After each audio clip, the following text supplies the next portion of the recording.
caminhos muitos são, ondas e desejos vãos tentam sempre distrair. Mas que base firme então poderei eu encontrar, se quase em qualquer lugar armadilhas já estão. A saída assim parece de outra forma buscar, sem pra só lá fora olhar o mundo que tanto padece.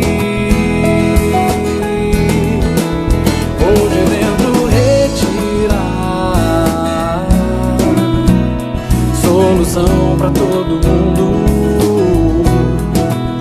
Busco Cristo em um segundo e assim vou encontrar. Prosseguindo em frente vou, tento me modificar, velho homem transformar, homem bem melhor já sou. Sinto a vida caminhar, já não há mais temporal. Se o que existe é natural, eu no Pai vou confiar. A saída assim parece de outra forma buscar, sem pra só lá fora olhar o mundo que tanto padece. Vou de dentro retirar solução pra todo mundo. Busco Cristo em um segundo e assim vou encontrar. A saída assim parece de outra forma buscar, sem pra só lá fora olhar o mundo que tanto padece. Vou de dentro retirar solução pra todo mundo. Busco Cristo em um segundo e assim vou encontrar. Assim vou encontrar,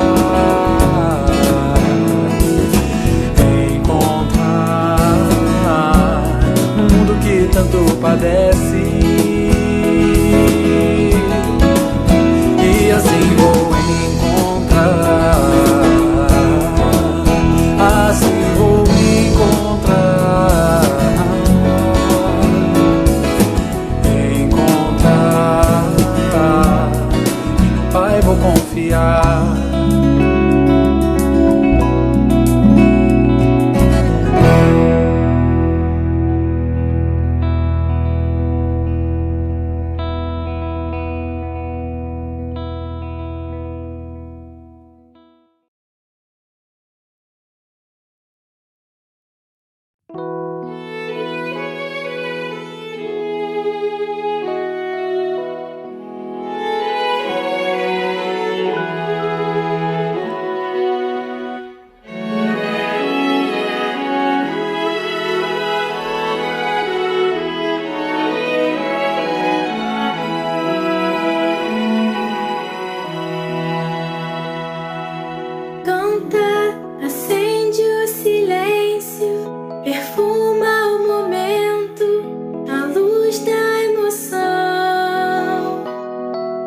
Canta, mergulha no templo de tudo que há dentro do teu coração. Tua voz pode ser o único livro que alguém pode ler e serve de abrigo para quem não tem mais com quem contar, um novo sol a brilhar.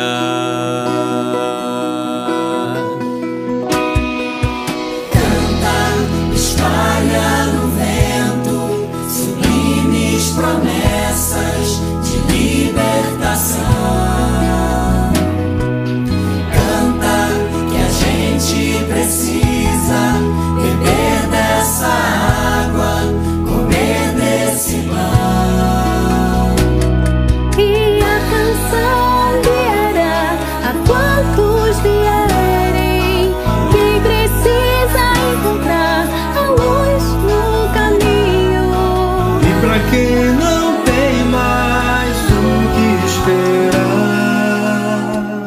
Existe a voz que se levanta e canta. Canta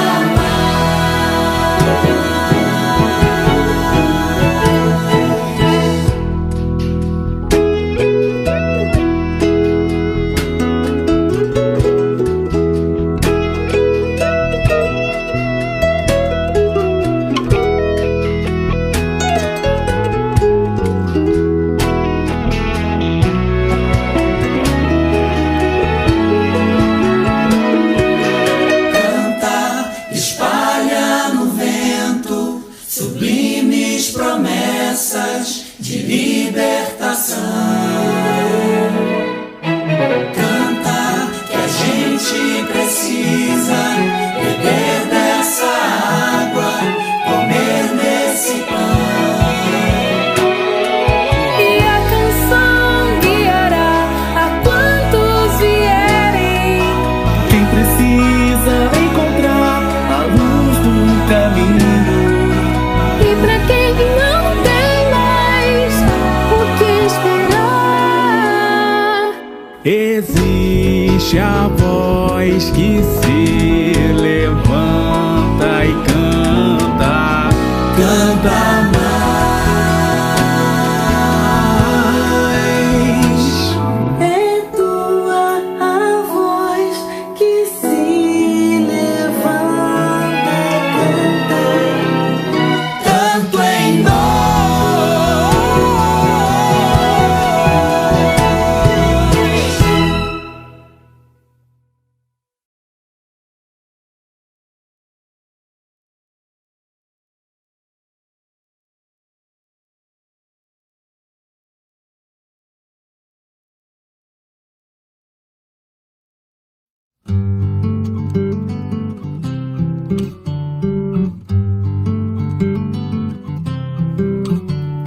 Quantos exemplos, quantas lições ao longo do tempo. Quantos de nós perderam o medo de se entregar ao simples ato de amar? Tantos carinhos e tantos acenos estão ao alcance das mãos. Um jeito de olhar, um abraço de irmão. E quando um sorriso transforma o dia daquele que vive tão só. Gestos pequenos, você percebeu, são grandes mensagens de Deus. Gestos pequenos, você já notou, são grandes sementes de amor. Quantos exemplos, quantas lições ao longo do tempo. Quantos de nós perderam o medo de se entregar ao simples ato de amar. Viram no outro um espelho de si, mesmo com pouco e nada a esperar. Encontraram no amor uma chance real de viver a felicidade.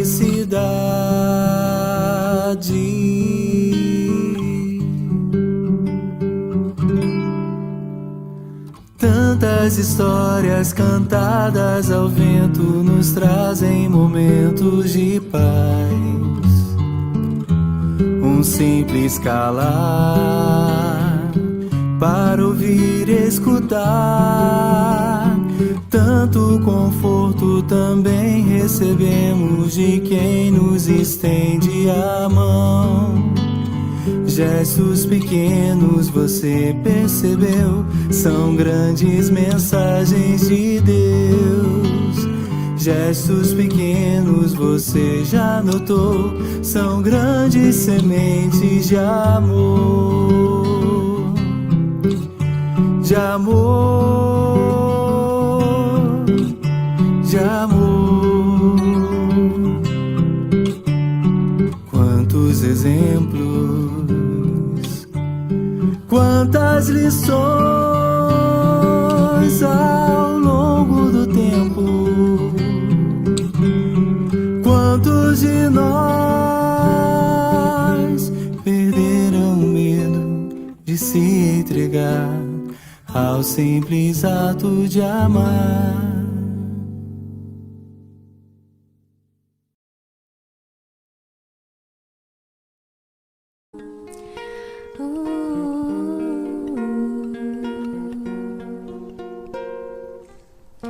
Pode vir o inverno traiçoeiro, pode a tempestade desabar, pode ser até que eu tenha medo, mas a fé vai sustentar meu caminhar. Toda vez que a dúvida falar, toda voz que tentar desanimar, não será mais forte do que a vida e a beleza que me faz acreditar. Deixa o peso e a mágoa para trás, veja a estrada aflorada, siga em paz, tenha fé na jornada.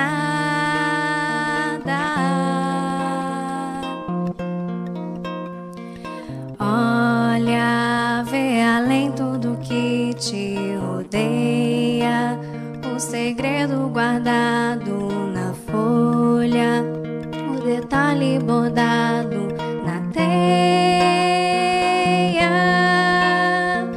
Vibra, sente a luz que enfeita o dia e clareia até o poço mais fundo. Ouve o cântico da alegria pelo mundo.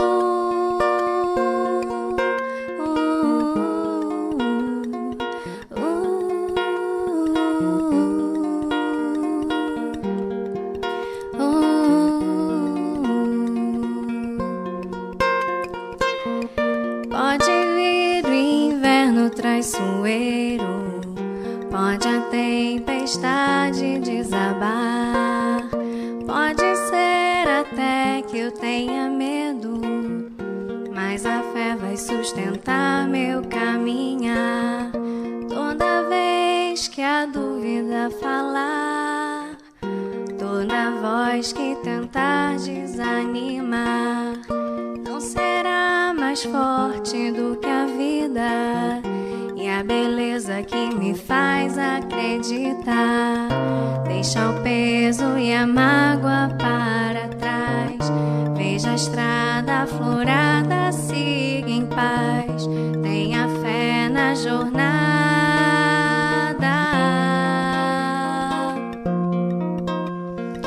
Olha, vê além tudo que te rodeia,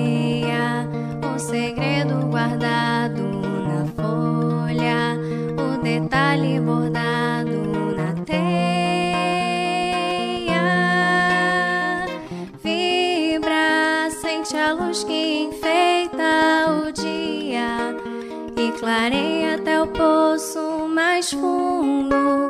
Ouve o cântico da alegria pelo mundo.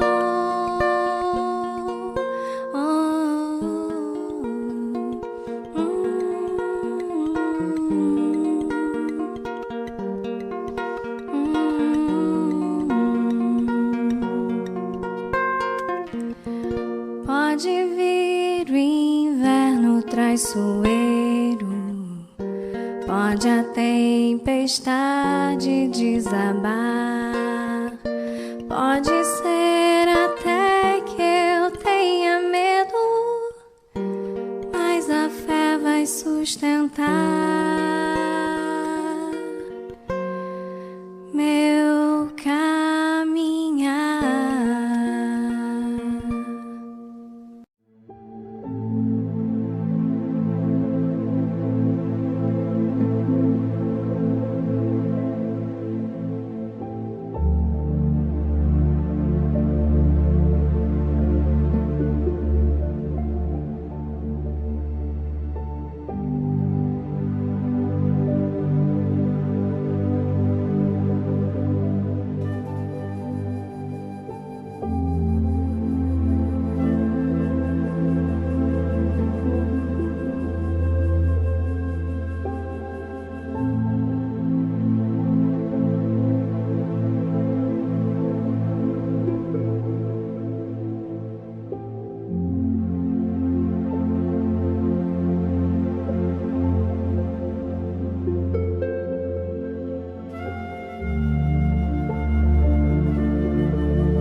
Boa tarde, companheiros. Como vão todos? Que a paz envolva a todos nós.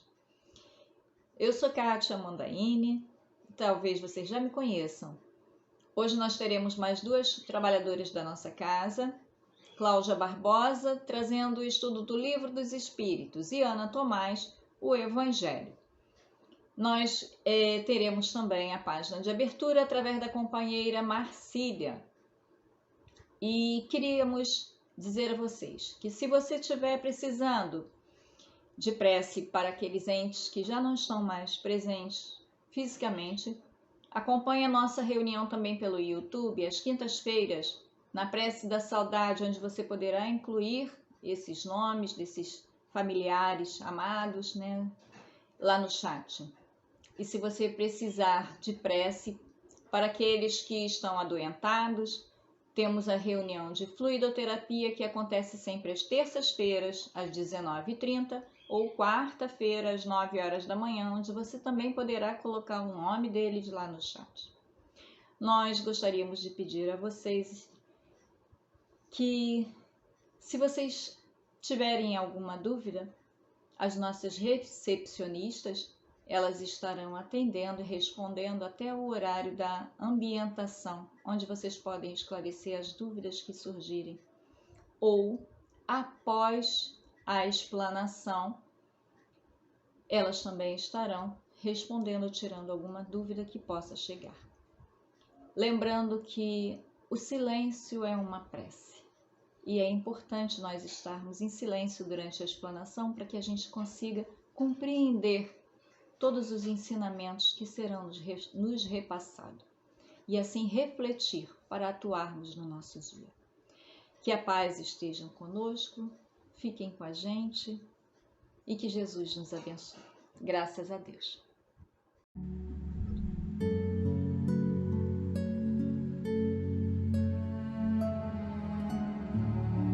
Do livro Caminho, Verdade e Vida, psicografia de Francisco Cândido Xavier, pelo Espírito Emmanuel. Lição 32. Nuvens. E saiu da nuvem uma voz que dizia: Este é o meu amado filho, a ele ouvi. Está no Evangelho de Lucas, capítulo 9, versículo 35. O homem quase sempre tem a mente absorvida na contemplação das nuvens que lhe surgem no horizonte. São nuvens de contrariedades, de projetos frustrados, de esperanças desfeitas. Por vezes, desespera-se envenenando as fontes da própria vida.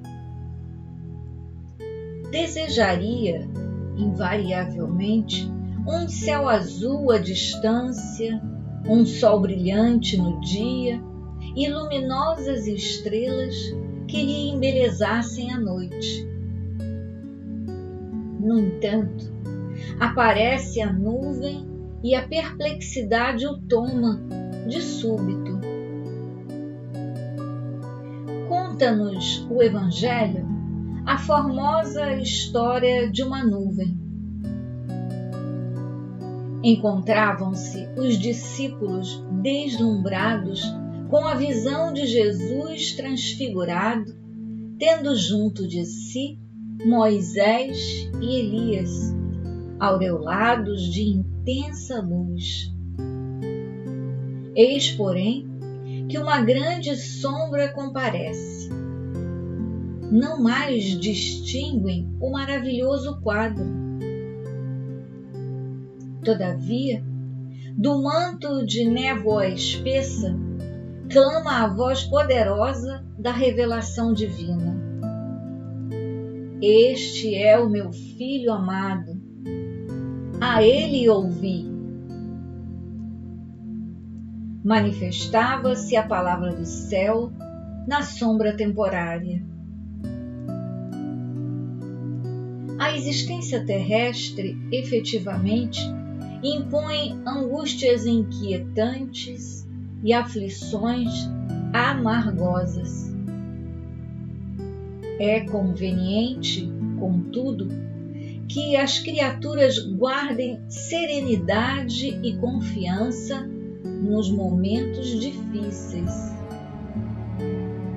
As penas e os dissabores da luta planetária contêm esclarecimentos profundos, lições ocultas, apelos grandiosos. A voz sábia e amorosa de Deus fala sempre através deles.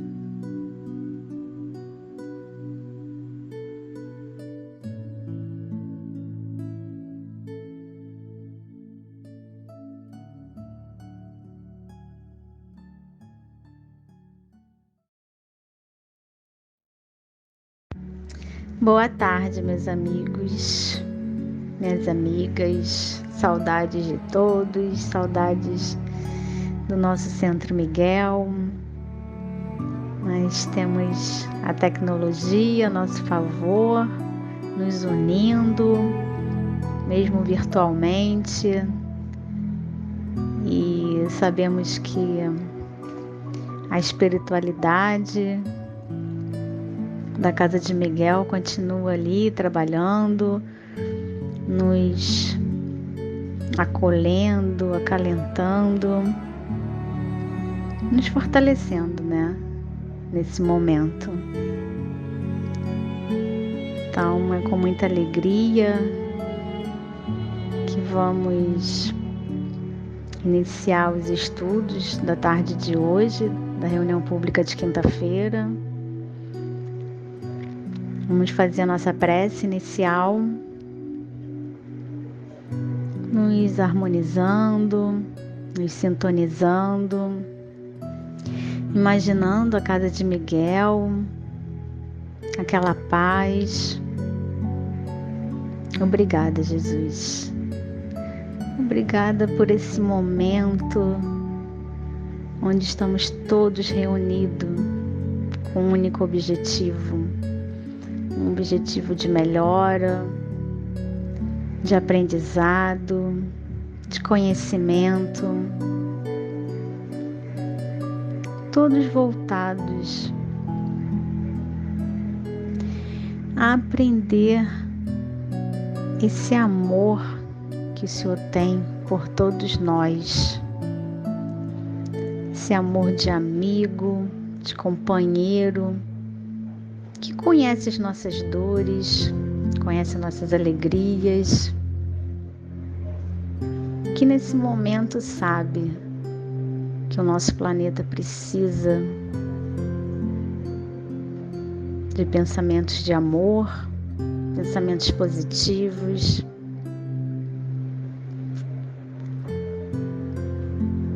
e que só temos que agradecer, nos fortalecer através da nossa fé e colocar em pensamento todos aqueles que necessitam, os que estão nas ruas abandonados, os que estão passando necessidade material, os que estão nos hospitais sofrendo, os que estão passando por dificuldades emocionais.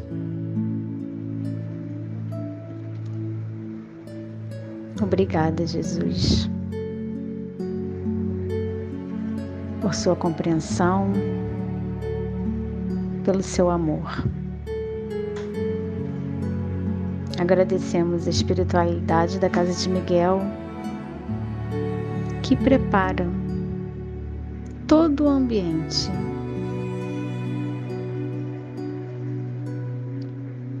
para a reunião pública, nos intuindo, nos ajudando. Que possamos dar como iniciado a reunião pública da tarde de quinta-feira. Graças a Deus, graças a Maria, graças a Jesus.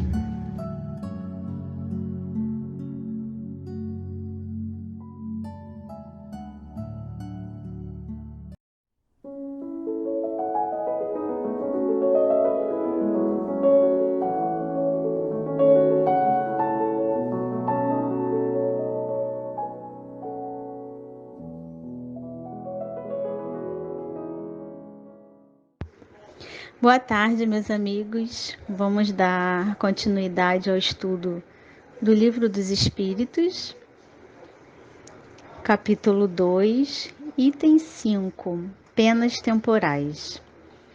Perguntas 983, 984, 985, 986, 987, 988 e 989.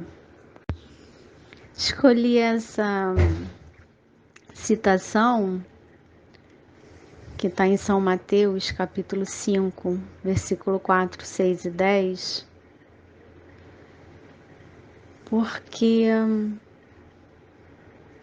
está muito relacionado com o tema do estudo de hoje, penas temporais. Bem-aventurados os aflitos. Bem-aventurados os que choram, pois que serão consolados. Bem-aventurados os famintos e os sequiosos de justiça, pois que serão saciados. Bem-aventurados os que sofrem perseguição pela justiça, pois que é deles o reino dos céus. Para compreendermos melhor o estudo de hoje, eu coloquei 4 palavras-chave para o estudo: pena, temporais, expiação e prova. Por quê?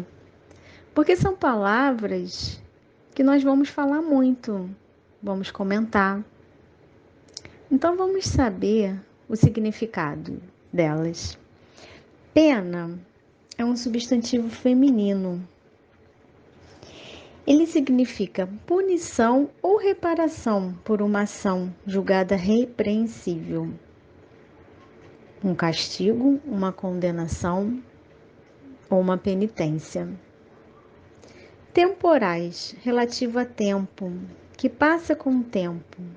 Temporário, passageiro, provisório. Expiação é o resgate imposto pela justiça divina. Prova, resgate escolhido por espíritos conscientes dos seus débitos e necessidades.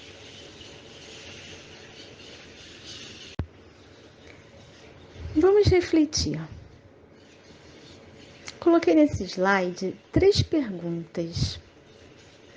Essas perguntas nós vamos responder após esse estudo.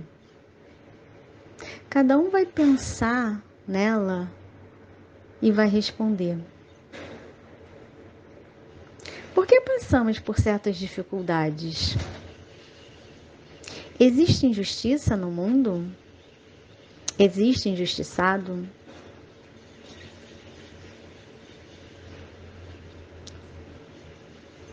Vamos refletir, observar e ao final do estudo, através dessa nossa conversa, vamos tentar respondê-las. Pergunta 983 do Livro dos Espíritos. O espírito que expia suas faltas numa nova existência não experimenta sofrimentos materiais? Assim sendo, será exato dizer que após a morte a alma só tem sofrimentos morais? E vamos à resposta dos espíritos. É bem verdade que quando a alma está reencarnada, as tribulações da vida constituem para ela um sofrimento, mas somente o corpo sofre materialmente. Então vamos agora analisar a pergunta e a resposta.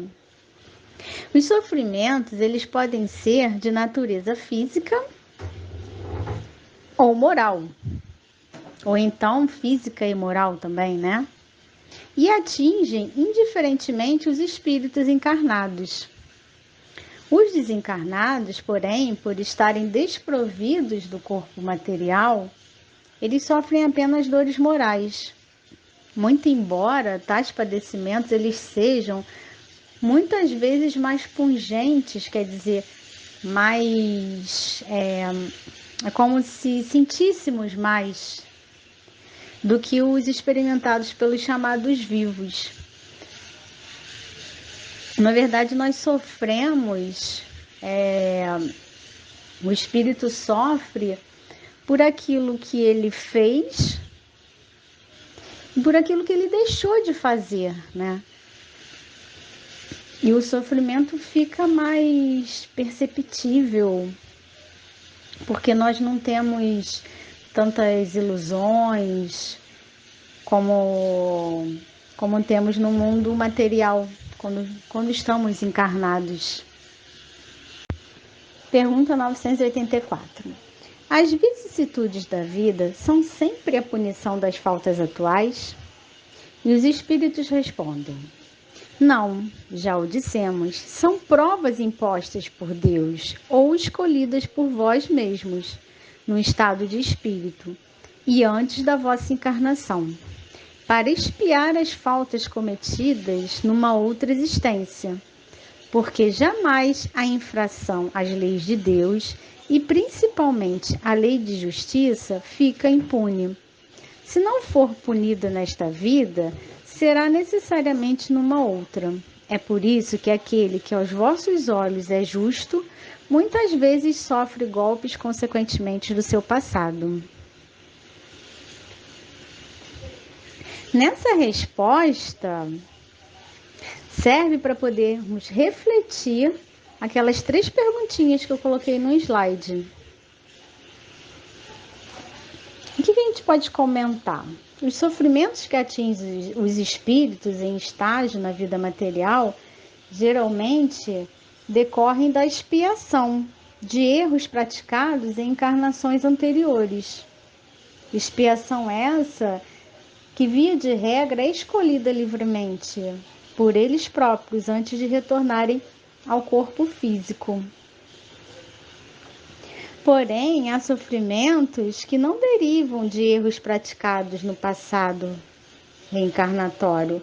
São apenas consequências inevitáveis da nossa conduta na existência atual, em virtude do nosso caráter, dos nossos vícios. Muitas vezes fazemos escolhas erradas e lá para frente acabamos pagando por isso, né? Por essa escolha errada. Pergunta 985. A reencarnação da alma num mundo menos grosseiro constitui uma recompensa para ela? Os espíritos respondem: é a consequência de sua purificação, pois à medida que os espíritos se depuram, encarnam em mundos cada vez mais perfeitos, até que se tenham despojado de toda a matéria e que se tenham lavado de todas as impurezas para gozar eternamente da felicidade dos espíritos puros no seio de Deus.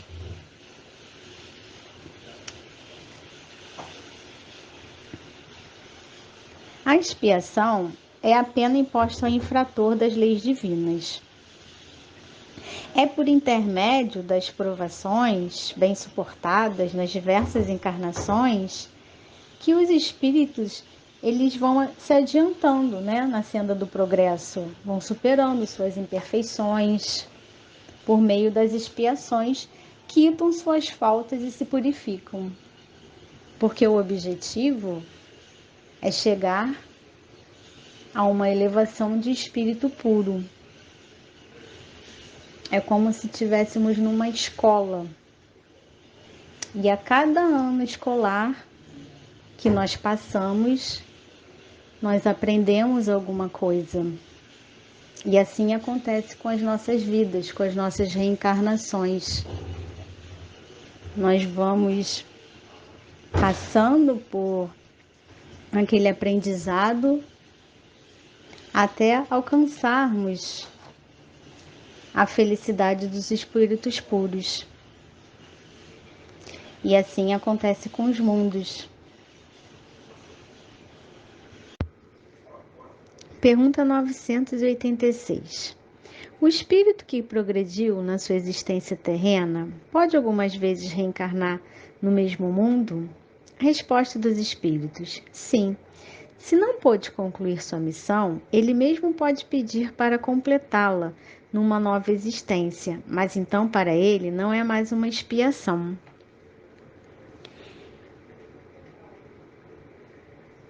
Todo o sofrimento suportado neste mundo denota a existência de uma determinada falta. Só que muitas vezes são simples provas buscadas pelo espírito para concluir a sua depuração e ativar o seu progresso. Assim, a expiação ela serve sempre de prova, mas nem sempre a prova é uma expiação.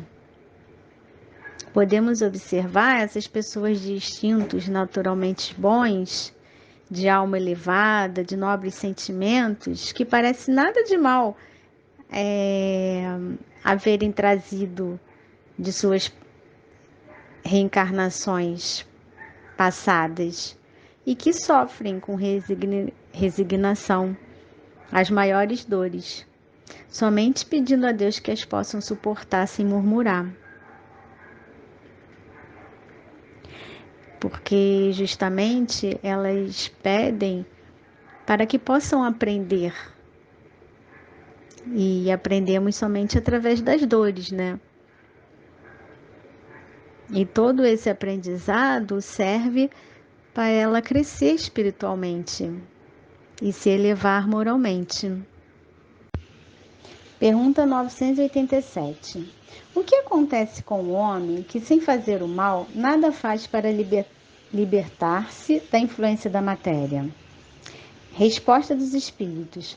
Já que nenhum passo dá para a perfeição, deve recomeçar uma existência da mesma natureza daquela que deixa. Permanece estacionário.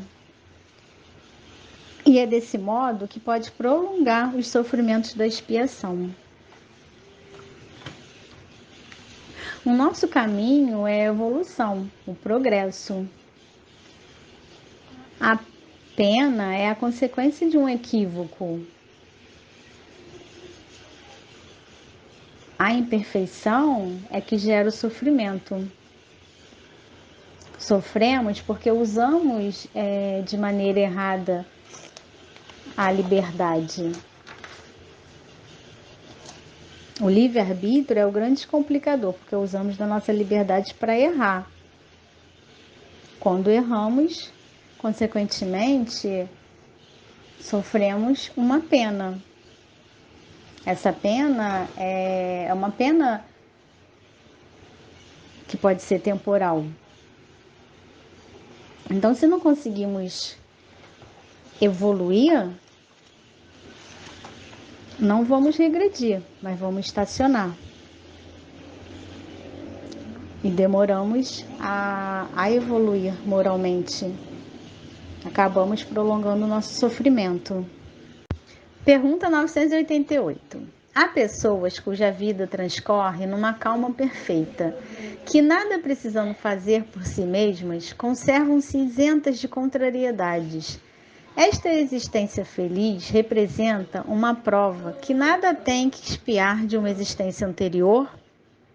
E os espíritos nos respondem: sabei bem que o espírito só pode adquirir conhecimentos e se elevar pela atividade. Se ele adormece na indolência, não se adianta. A soma da felicidade futura corresponde à soma do bem que se fez. A da infelicidade é proporcional ao mal e aos infelizes que se deu origem. Nós que estamos aqui encarnados, todos temos um compromisso com o nosso trabalho, com as nossas ações, com as nossas responsabilidades.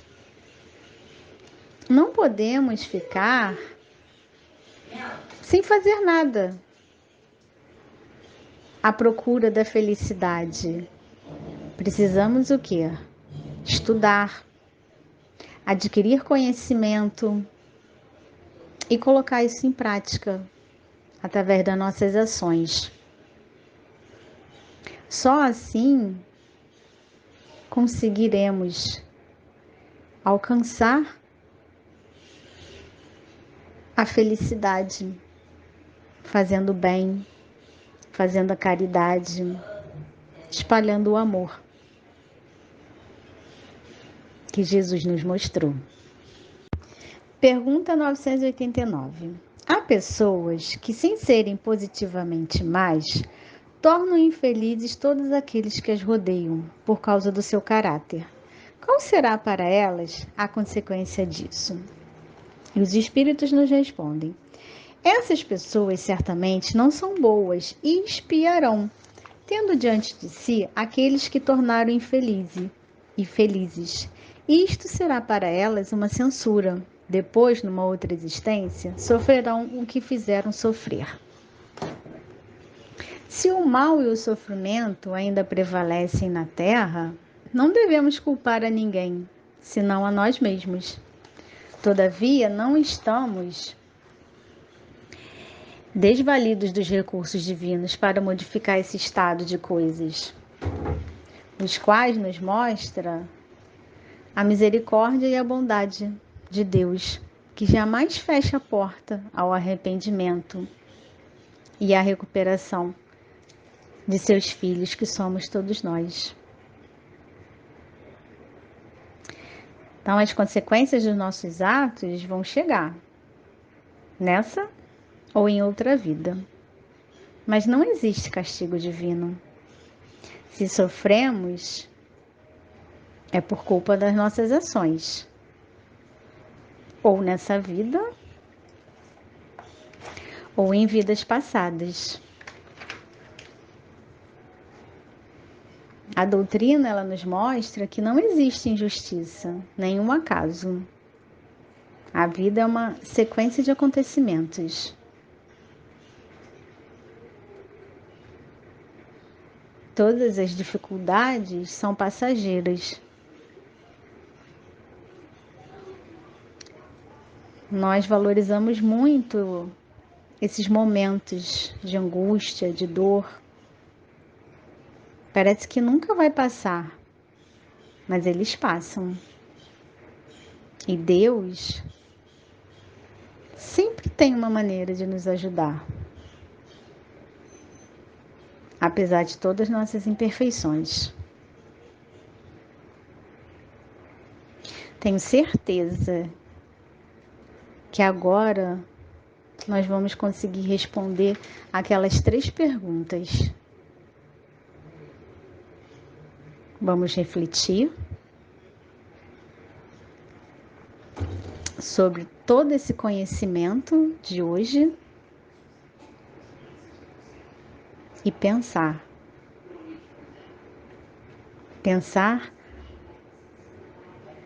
nas nossas ações e suas consequências. Para finalizar o nosso estudo, coloquei uma citação, está no Evangelho segundo o Espiritismo, capítulo 5, item 13. Aquele que encara a vida com conhecimento espiritual compreende a corteza e reconhece que todo momento de sofrimento é passageiro. A certeza de um futuro mais ditoso sustenta e anima. Longe de se queixar, agradecem ao céu as dores que fazem avançar. E com essa citação fica a nossa fé, a nossa esperança, esse agradecimento por estarmos nessa doutrina que nos faz refletir, aprender, questionar, mas acima de tudo nos fortalece, acreditando que tudo passa e que teremos dias melhores. Um beijo no coração de todos vocês.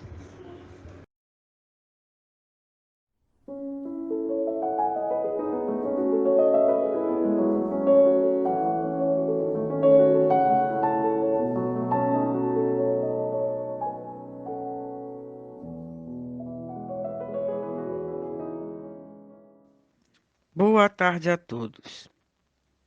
Vamos dar início ao nosso Evangelho no dia de hoje, agradecendo a Deus, a Jesus, aos Espíritos amigos, que sempre nos sustentam nesse momento de estudo. Nós estamos estudando o capítulo 26, Dai gratuitamente o que recebestes gratuitamente. Mediunidade gratuita. Antes de começar o nosso estudo, vamos ver o que é ser um médium.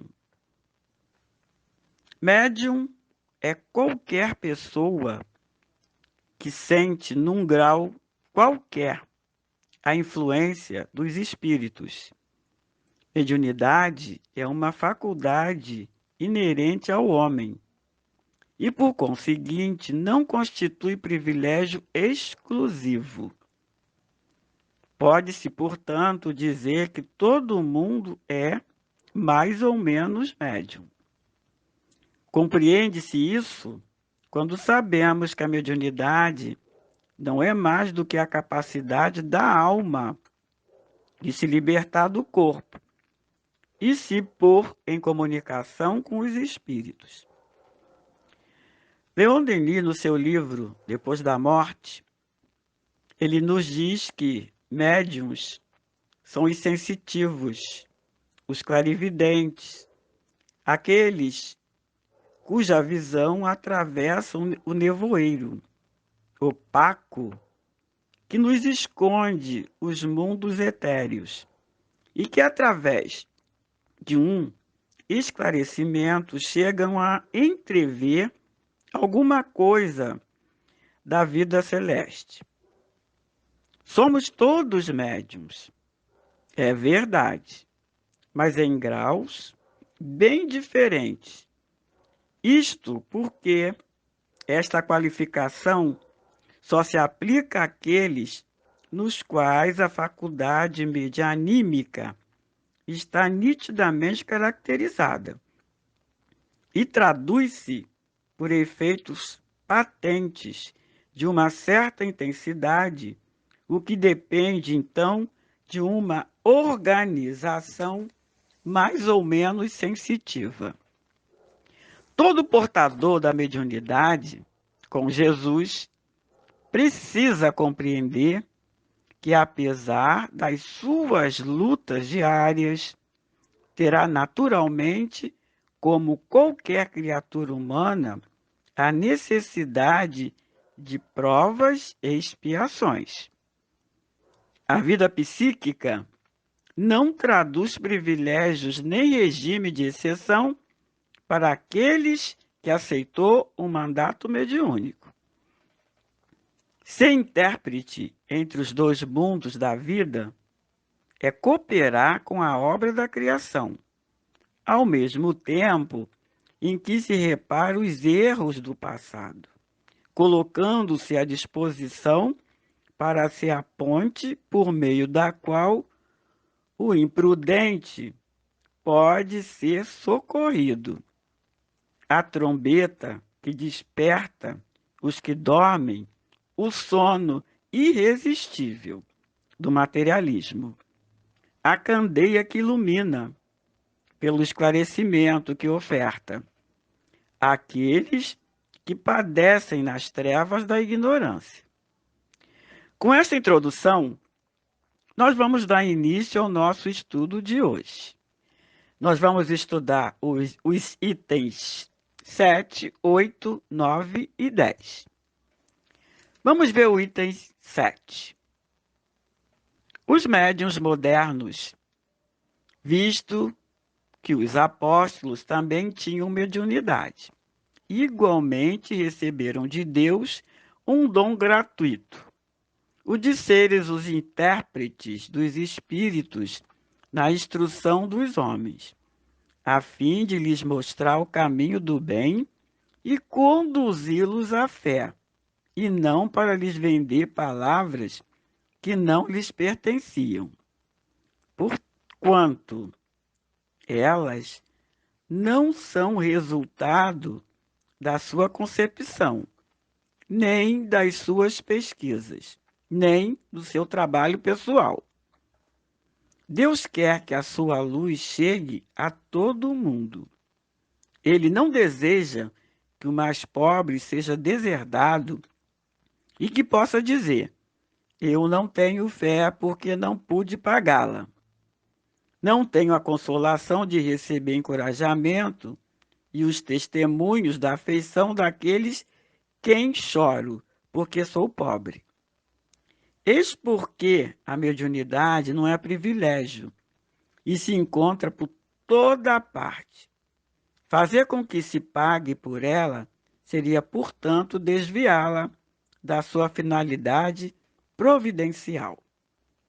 Vamos ver a reflexão desse item 7. Bom, fala dos apóstolos que eles tinham mediunidade, porque coube a eles a continuação do trabalho do Cristo, de espalharem as claridades da Boa Nova por toda a parte. repartindo o pão milagroso da fé com todos que necessitavam. A mediunidade entre os apóstolos era necessária, porque eles recebiam toda a assistência, toda a ajuda do mundo espiritual, inclusive do Cristo.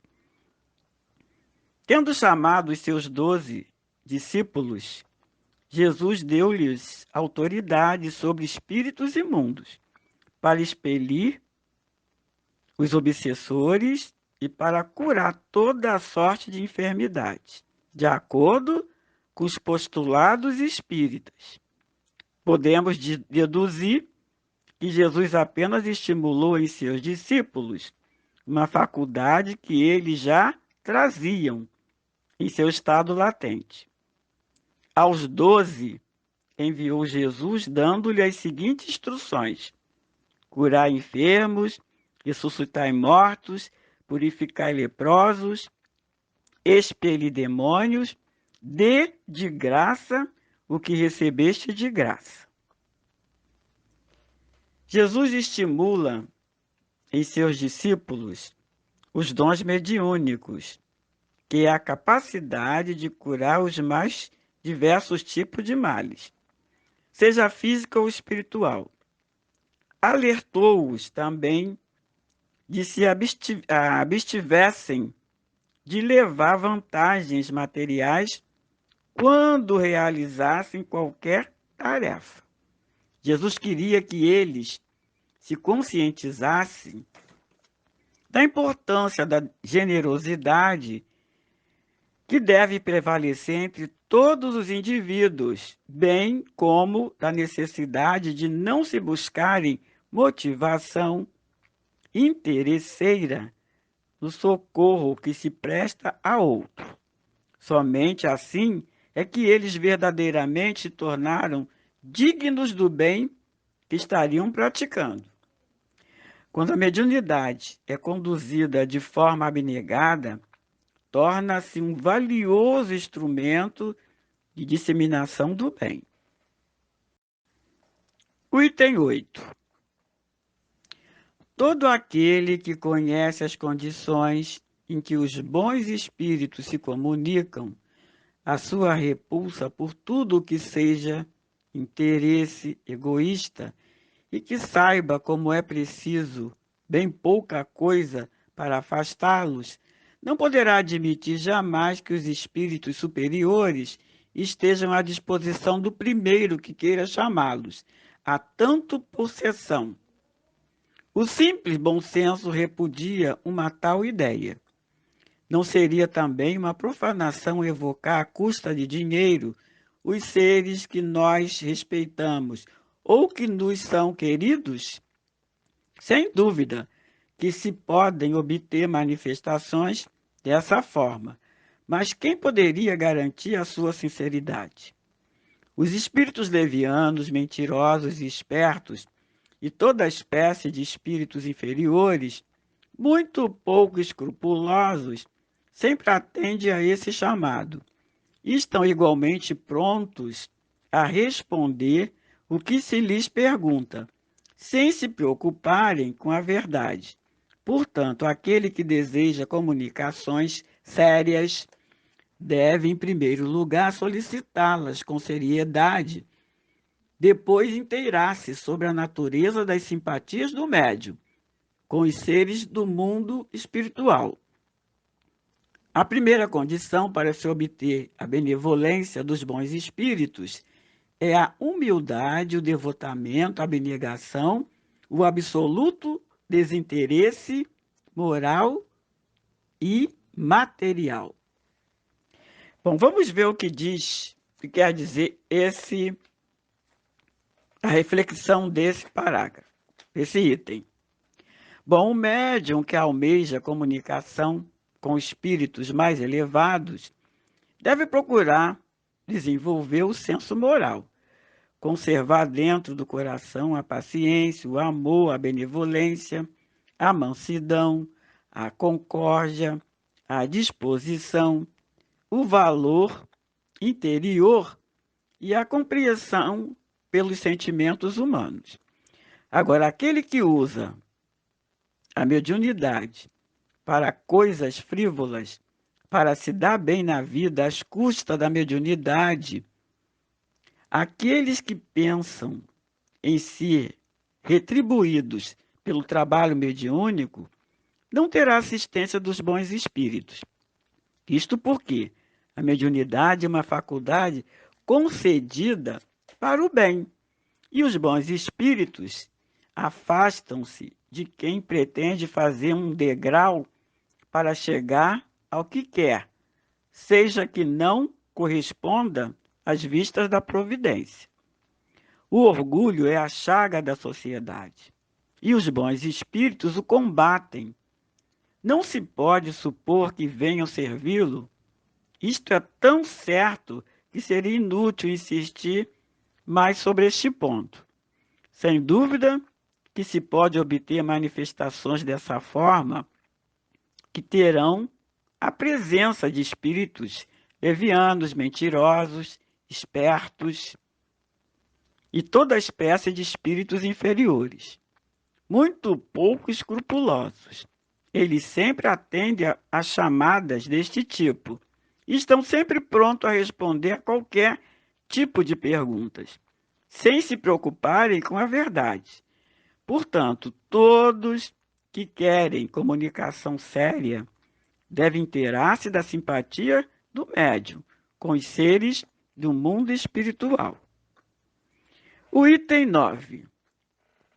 Juntamente com a questão moral, apresenta-se uma consideração efetiva não menos importante e que se refere à própria natureza da faculdade. A mediunidade séria não pode ser e jamais será uma profissão, não só porque ficaria desacreditada moralmente e logo associada aos ledores da sorte, mas também porque um obstáculo material a isso se oporia.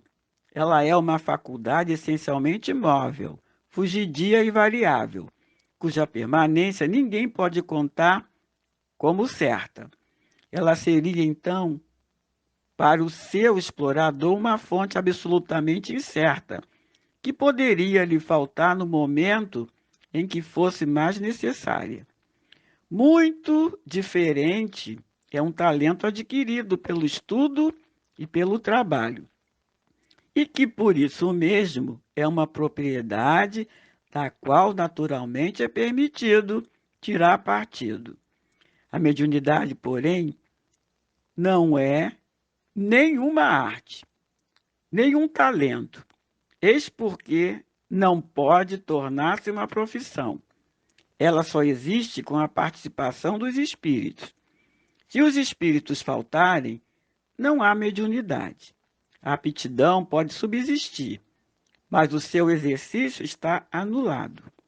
Assim sendo, não existe um só médium no mundo que possa garantir a obtenção de um fenômeno espírita em um momento determinado. Explorar a mediunidade é, portanto, dispor de uma coisa da qual não é realmente o dono.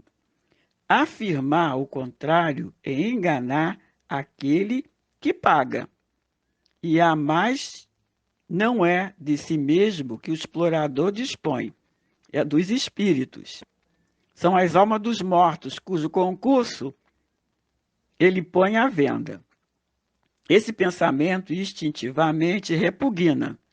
Foi o tráfego degenerado em abuso explorado pelo charlatanismo, pela ignorância, pela credulidade e pela superstição que motivou a Moisés a proibição. O espiritismo moderno, compreendendo o lado sério do assunto e pelo descrédito em que lançou a sua exploração, elevou a mediunidade à categoria de missão. Bom, nesse item 9, começa Kardec falando de que muitos portadores da mediunidade usam como se fosse uma profissão e querem viver disto. Quando o médium explora a sua mediunidade, ele está usando algo que não é dele. Isto porque ele vai precisar da colaboração dos espíritos. Logo, ele vai usar a alma dos mortos para poder trazer a comunicação. A proibição de Moisés, lá no Velho Testamento, essa proibição que ele fazia ao povo hebreu de usar a mediunidade para evocar os mortos, foi devido ao abuso e o uso indevido e leviano das comunicações. Eles faziam consultas de toda a espécie aos mortos. A lei mosaica punia com a morte essas práticas detestáveis em uso entre os gentios. Ele dizia: não procureis os mágicos,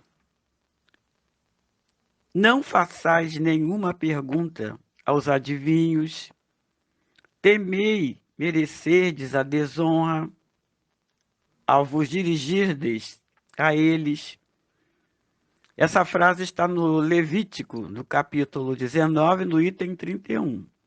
E ele continua: se um homem ou mulher tem o espírito de Pitom, Pitom significa adivinho, mago, nigromonte, ou de adivinhação, que sejam punidos de morte.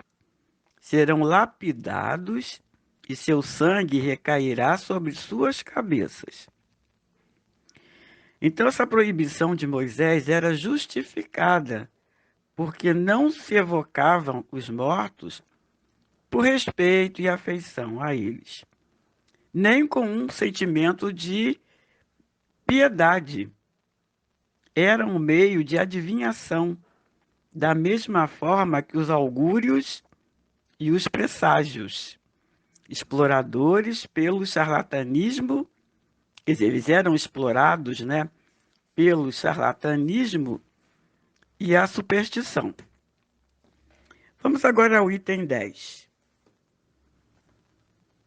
A mediunidade é coisa santa, que deve ser praticada santamente, religiosamente. Se há um gênero de mediunidade que requer essa condição de maneira ainda mais absoluta, esse é o da mediunidade curadora. O médico dá o fruto dos seus estudos, que fez à custa de sacrifícios muitas vezes penosos. O magnetizador dá o seu próprio fluido, frequentemente até sua saúde. Eles podem pôr um preço nisso. O médium curador transmite fluido salutar dos bons espíritos. Não tem o direito de vendê-lo. Jesus e os apóstolos, ainda que pobres, nunca fizeram pagar pelas curas que realizaram. Que aquele, pois, que não tem do que viver, procure recursos em outras fontes, menos na mediunidade, e que apenas lhe consagre, se assim for preciso, o tempo de que possa dispor materialmente. Os espíritos lhe levarão em conta o seu sacrifício e o seu devotamento, enquanto que se afastam daqueles que esperam fazer da mediunidade um meio para alcançar melhores posições. Bom, nesse último item aí, o item 10, menciona o magnetizador, que é aquele que usa o seu próprio fluido e até mesmo a saúde na cura de alguém. Isto porque ele, o magnetizador, ao curar alguém, ele perde grande quantidade de energia. Aí, nesse caso, ele pode até pensar em cobrar os seus serviços. Já o médium curador é diferente, porque ele precisa, para realizar a cura, de aliar os seus fluidos com o fluido de um espírito. Tá? E ele não tem o direito de cobrar essa cura. Os apóstolos levaram o trabalho, os ensinos do Cristo, fizeram muitas curas, afastaram muitos obsessores, auxiliaram muitos que estavam caídos e jamais pensaram em receber pelo trabalho. Né? E é isso que Jesus quer de todos médiuns, né? Que essa mediunidade foi dada gratuitamente, então nós temos que usar gratuitamente a mediunidade. Então nós vamos encerrar o nosso estudo aqui hoje, né? Agradecendo a Deus, a Jesus, por essa oportunidade de mais um aprendizado e lembrando sempre, mediunidade bem conduzida, iluminada pelo Espiritismo, levar-nos a, indubitavelmente, o crescimento espiritual. Faze de tua mediunidade um mediunato de luz e de amor. Graças a Deus.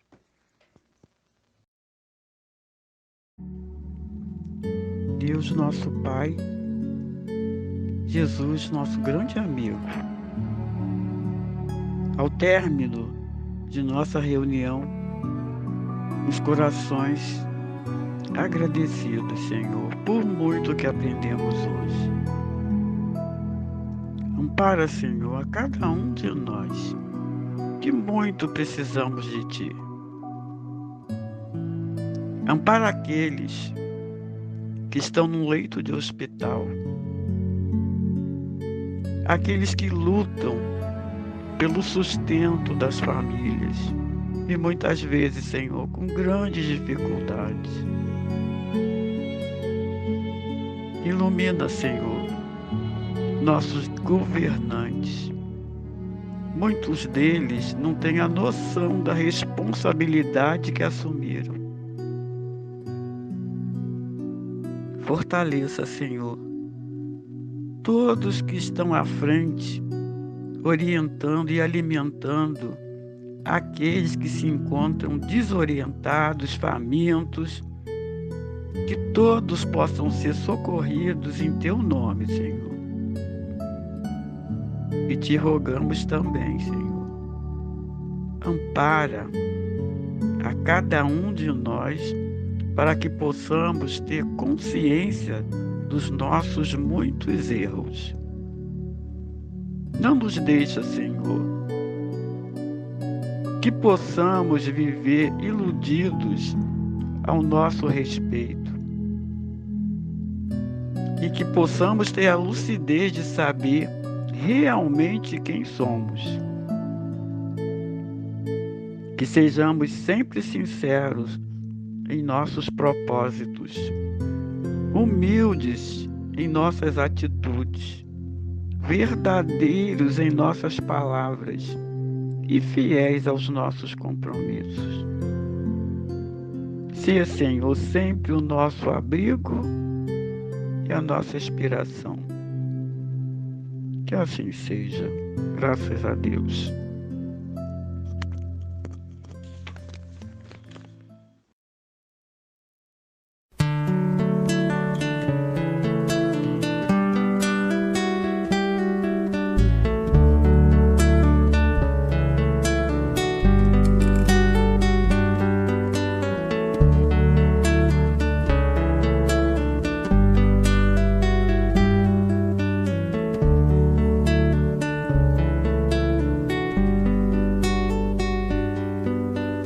Como alguém que encontrasse a luz depois de andar e andar procurando o caminho, como alguém que enfim já pudesse ouvir respostas que trazem consolo e sentido ao destino.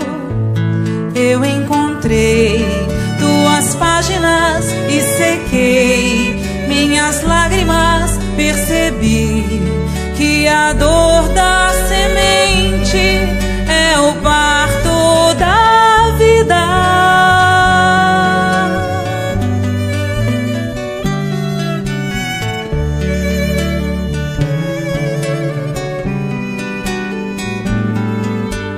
Como alguém que já quer seguir os passos do mestre com fé e razão conscientes, como alguém que em si já soubesse ouvir as vozes.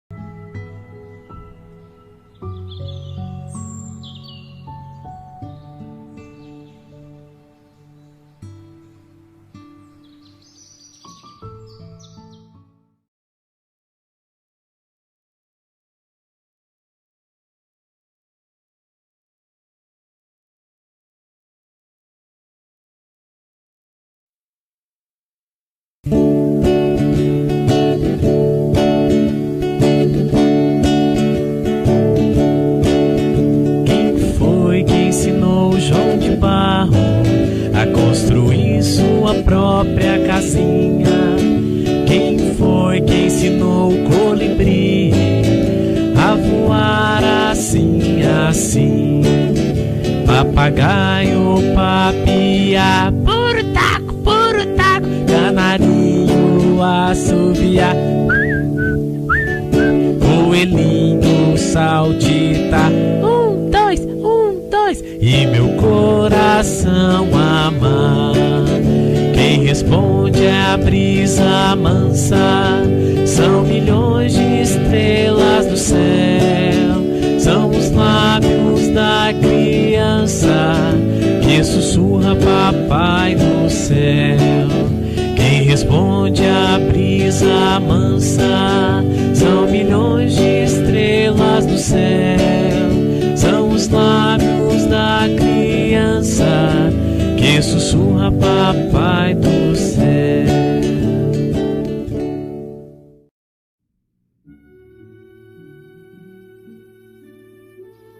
Tenha fé em si mesmo, porque Deus habita dentro de você. Portanto, ter fé em si mesmo é ter fé em Deus. Tenha confiança em sua capacidade e caminhe sem temer os obstáculos.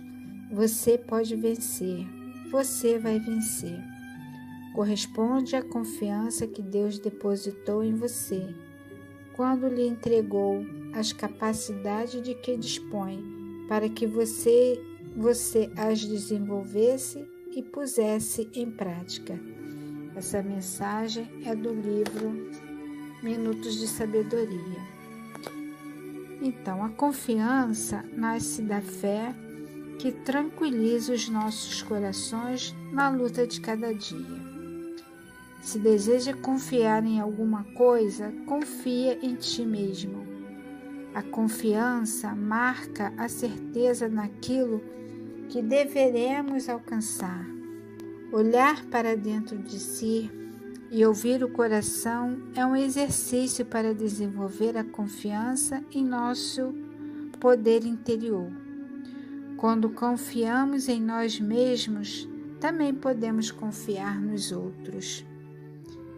Então, que tenhamos mais confiança na nossa capacidade de pensar e de agir, e também confiamos mais no nosso irmão.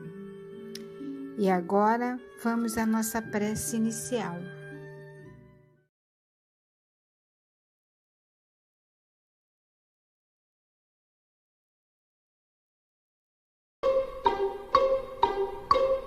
Se é hora de cantar, vamos cantar. Se é hora de passear, vamos passear. Se é hora de brincar, vamos brincar. Mas se é hora de orar, vamos pensar em Jesus.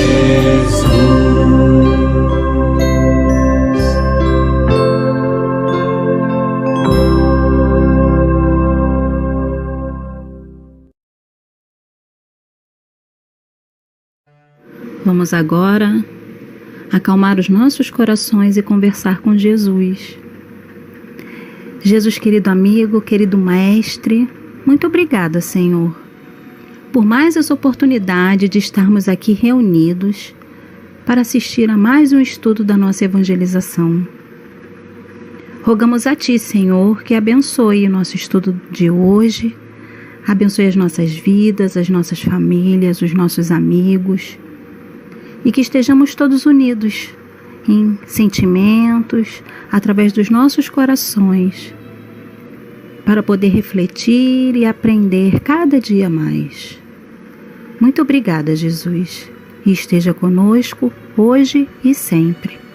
Que assim seja, graças a Jesus.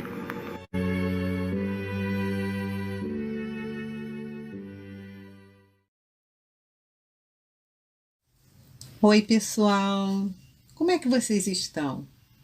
Espero que estejam todos bem, porque hoje nós vamos conversar sobre um tema bem atual. Vamos falar sobre o medo e a confiança. Pois é, nós estamos passando por um período bem difícil com essa pandemia, não é mesmo?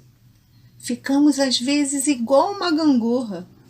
É aquela que tem lá no parquinho, cada um senta de um lado. Tem hora que estamos lá em cima, com fé, confiança, e tem hora que estamos para baixo, com medo. Mas vamos entender esses sentimentos, o medo e a confiança? Na verdade, o medo não é ruim, ele nos alerta para o perigo. Isso se chama instinto de conservação. O medo vem para nos avisar que existe um risco por perto que pode nos prejudicar. É como se ele estivesse nos avisando: perigo, se proteja!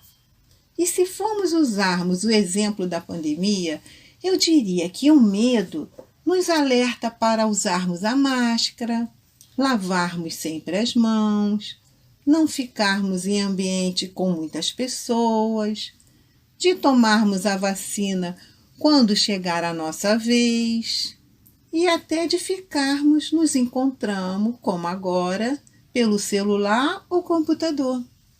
Então, a partir do momento que fizemos a nossa parte, confiamos, porque a confiança é a força da fé.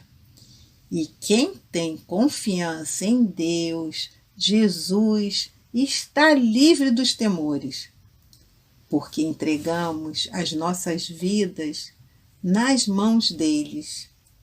E Ele, Deus, sabe o que é melhor para a gente, não é mesmo?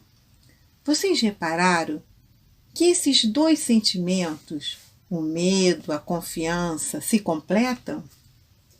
Dessa maneira assim, o medo nos alerta e nos faz agir. Daí nos sentimos confiantes e sintonizamos, interagimos com algo que nos traga proteção, segurança. Mas às vezes, quando sentimos medos, aumentamos a intensidade dele. É como se fosse um volume de um rádio. Vamos girando o volume do medo com a nossa imaginação, até se transformar em pavor. Igualzinho quando estamos no quarto escuro e ficamos pensando: ai, se aparecer um bicho. E qualquer barulhinho imaginamos que um monstro possa aparecer. E aí acendemos a luz e nada daquilo que imaginamos é verdade. Geralmente, ouvimos, sentimos e vemos de acordo com a nossa maneira de ser e agir. É isso mesmo, de acordo com o que está dentro do nosso coração.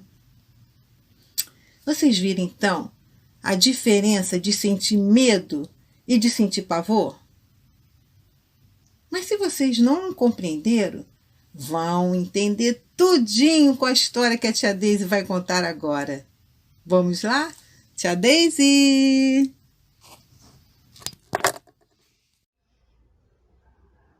Olá! Hoje nós vamos ouvir uma história, O Terrível Guerreiro, de Maria Clara Cavalcante. Era uma vez uma lebre que morava numa linda caverna. Um dia, ao voltar de um passeio, viu marcas de passos na frente da sua caverna. Ela teve muito medo e perguntou: Oi, quem está aí na minha linda caverna? Sou eu, o terrível guerreiro, respondeu uma voz alta e rouca. Ninguém é mais forte do que eu. Vai embora, dona Lebre, cuidado comigo. A lebre saiu chorando e pensando: pobre de mim, como poderei tirar da minha caverna o terrível guerreiro? Andou, até que encontrou o lobo e resolveu pedir ajuda. Senhor Lobo, por favor, vá até a minha caverna e tire de lá o terrível guerreiro. Aposto que ele, ao ver chegar um animal tão feroz, tão valente quanto o senhor, logo sairá de lá. O lobo foi até a caverna e perguntou: Oi, quem está aí na caverna da minha amiga lebre? Na mesma hora, saiu lá de dentro uma voz terrível que disse: Sou eu, o terrível guerreiro, filho do terrível Papa Lobos. Posso esmagar 100 lobos de uma vez e ainda dançar nas costas do elefante. Vai embora, senhor lobo, cuidado comigo. O lobo saiu chispando e a lebre, vendo que afinal ele não era um animal tão valente assim, resolveu pedir ajuda ao amigo tigre. Senhor tigre, por favor, vá até a minha caverna e tire de lá o terrível guerreiro. Aposto que ele, ao ver chegar um animal tão valente, vai logo sair da minha casinha. O tigre foi e perguntou: Oi, quem está aí na caverna da minha amiga lebre? Mais uma vez, ouviu-se a voz do terrível que dizia: Sou eu, o terrível guerreiro, filho do terrível Papa Tigres. Posso esmagar 100 tigres e ainda por cima andar nas costas de um elefante. Vai embora, senhor tigre, e cuidado comigo. O tigre foi saindo devagarinho para que não achassem que ele estava com medo. Mas, na verdade, ele estava tremendo de medo, como o lobo. Foi então que a lebre resolveu pedir ajuda ao rinoceronte, dizendo que, de um animal tão forte, tão valente, tão grande assim, certamente o terrível guerreiro teria medo. Mas assim que o rinoceronte chegou lá na porta da caverna e perguntou quem estava na casa da amiga lebre dele, ele ouviu a resposta: Sou eu, o terrível guerreiro, filho do terrível Papa Rinocerontes. Posso esmagar 100 rinocerontes ao mesmo tempo e ainda por cima andar nas costas de um elefante. Vai embora, senhor rinoceronte, e tenha cuidado comigo. O rinoceronte foi andando para trás, dizendo: eu não estou me sentindo muito bem, não. Eu volto amanhã. Mas, na verdade, ele também estava tremendo de medo. Pobre de mim, disse a lebre. Será que nenhum desses grandalhões é capaz de tirar da minha caverna esse terrível guerreiro? Ela então resolveu pedir ajuda ao maior animal da floresta, ao elefante.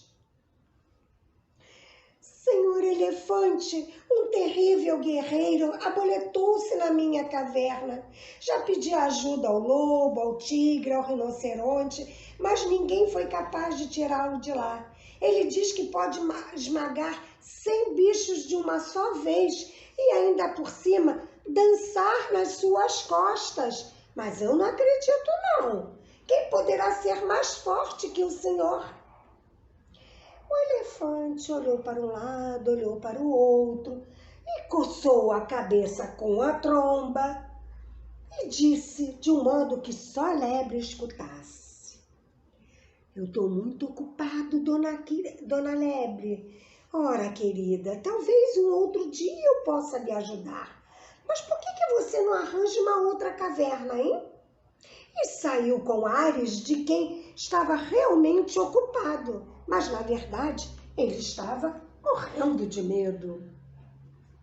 Já estava ficando de noite e a lebre, coitada, sem ter a quem pedir ajuda, sentou-se triste perto de uma lagoa, pensando na vida. Foi quando ela ouviu uma voz bem fininha que dizia assim: por que a senhora está tão triste, hein, dona Lebre? Ela olhou para o lado e viu um sapo pequenininho, verde, que insistiu: por que a senhora está tão triste, dona Lebre? E não era para estar, não, respondeu dona Lebre com um suspiro. Um terrível guerreiro aboletou-se na minha caverna. Ele diz que é filho do terrível Papa-Lobos, do terrível Papa-Tigres, do terrível Papa-Rinocerontes. Já pedi ajuda a vários bichos, mas ninguém conseguiu tirá-lo de lá, nem o elefante quis ir. O sapo comeu uns mosquitos, deu uns saltos na lagoa e disse com uma voz bem fininha: para lá, dona Lebre, vamos lá, vamos ver quem é, afinal, esse terrível guerreiro. Foram. Assim que chegaram, o sapo perguntou: oi, quem está aí na caverna da minha amiga Lebre? Sou eu, o terrível guerreiro, filho do terrível... Isso eu já sei, você é filho do terrível Papa-Lobos, do terrível Papa-Tigres, do terrível Papa-Rinocerontes. Mas vem aqui fora, vem lutar comigo. A lebre já ia fugindo apavorada, quando lá de dentro, uma voz bem fininha disse assim: eu não estou com a menor vontade de sair agora. Era o terrível guerreiro, só que com uma voz fininha, porque ele agora estava tremendo de medo.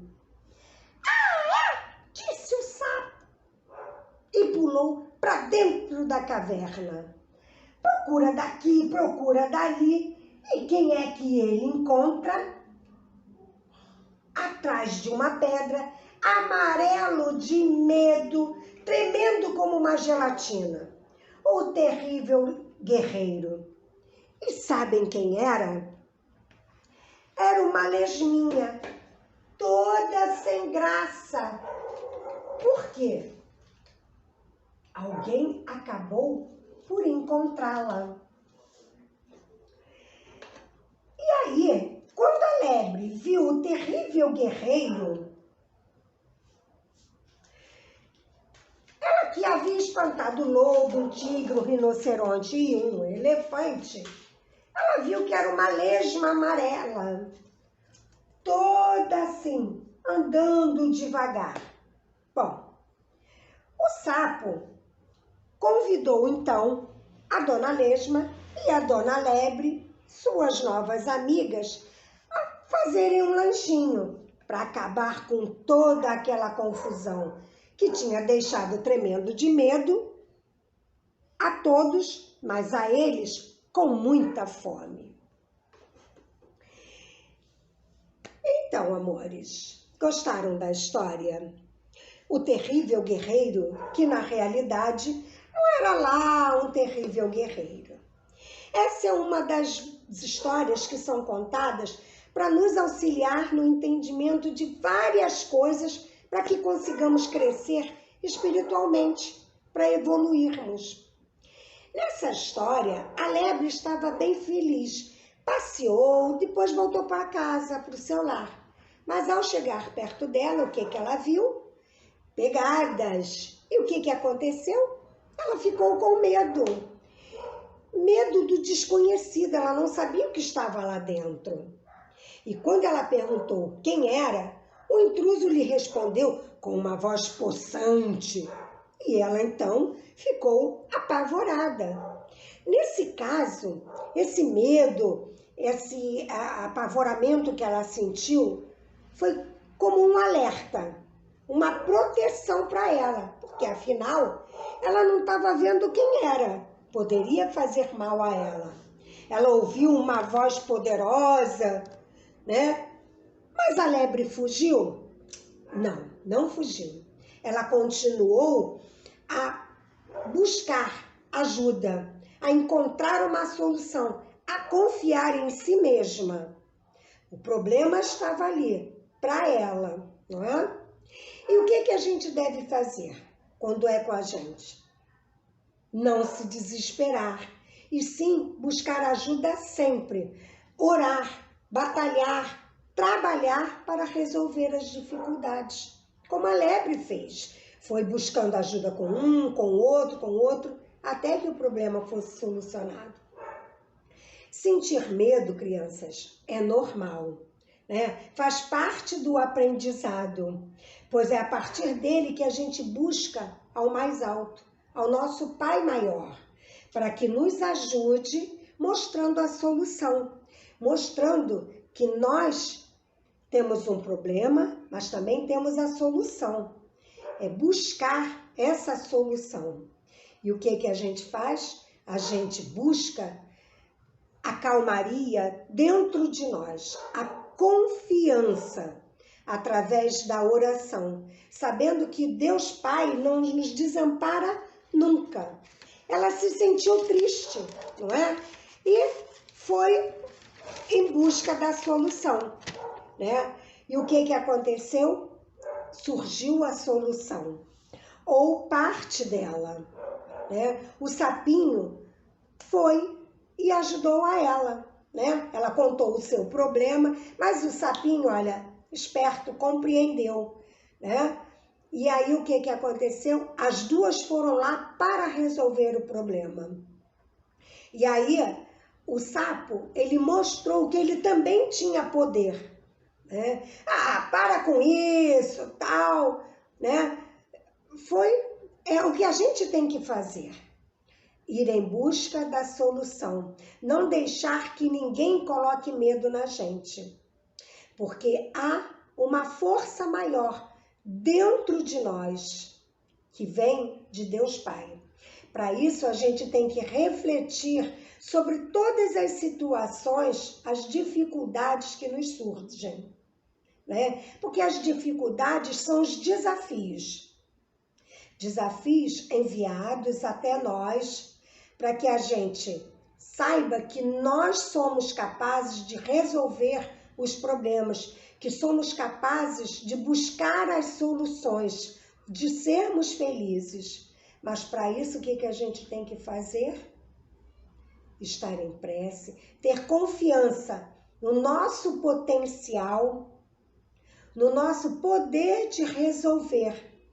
E aí a gente faz a reflexão, busca ajuda, conversando com alguém, vai em busca, trabalhando, estudando, orando, se entregando não ao problema, se entregando à solução. Foi o que o sapinho quis mostrar para a lebre.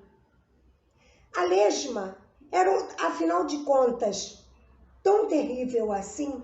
Não. O problema era a lesma. Todos nós temos problemas, ninguém vive num mar de rosas. Mas a gente tem que saber que somos guerreiros, somos fortes.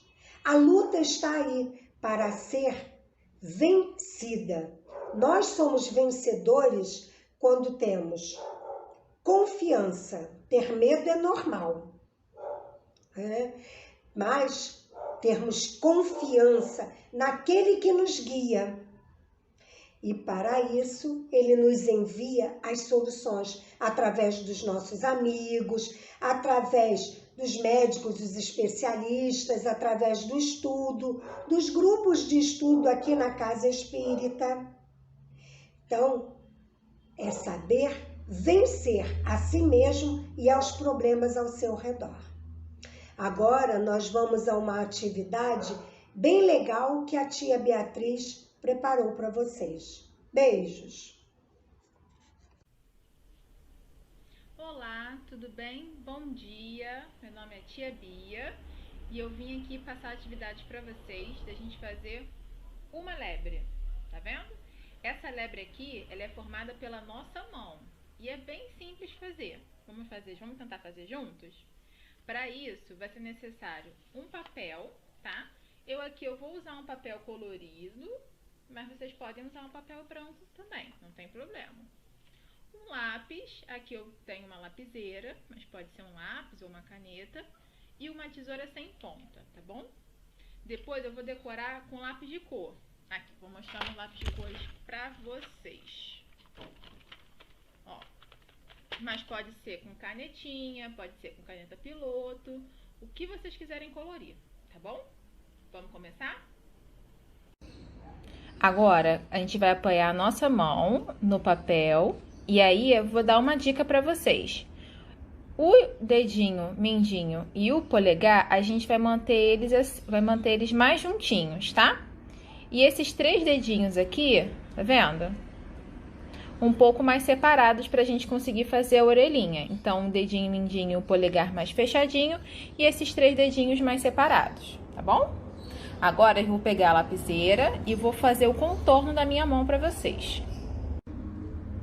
Pronto, agora eu fiz o contorno da minha mão, tá vendo?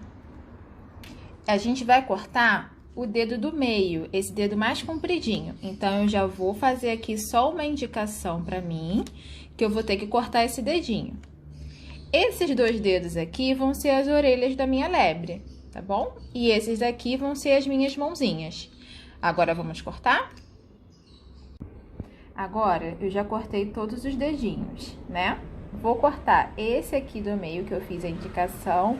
E para eu fazer as patinhas da minha lebre, eu vou cortar mais um pouquinho aqui. Vou indicar para vocês. Ó, eu quero que o rostinho da minha lebre venha até aqui.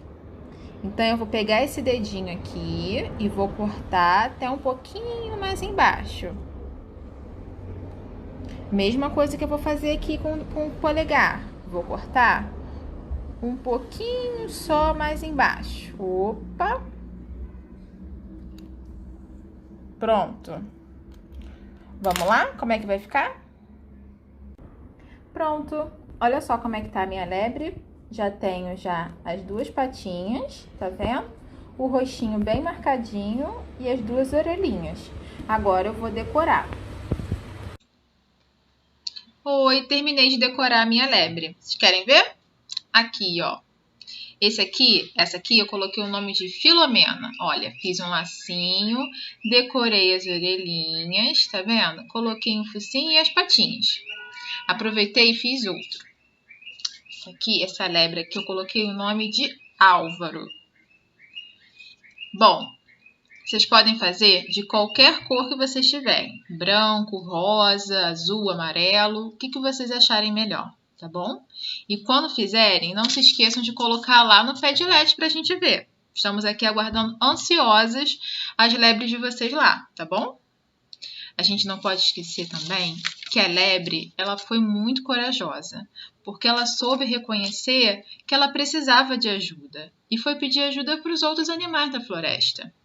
Reconhecer que a gente está com medo e pedir ajuda quando necessário também exige coragem e exige também confiança. A lebre foi com ela e com o sapo descobrir o que tinha ali naquela caverna. Que a gente possa ser como a lebre, reconhecer que a gente está com medo e pedir ajuda, tá bom? Beijo nos corações de todos e até a próxima. Tchau, tchau!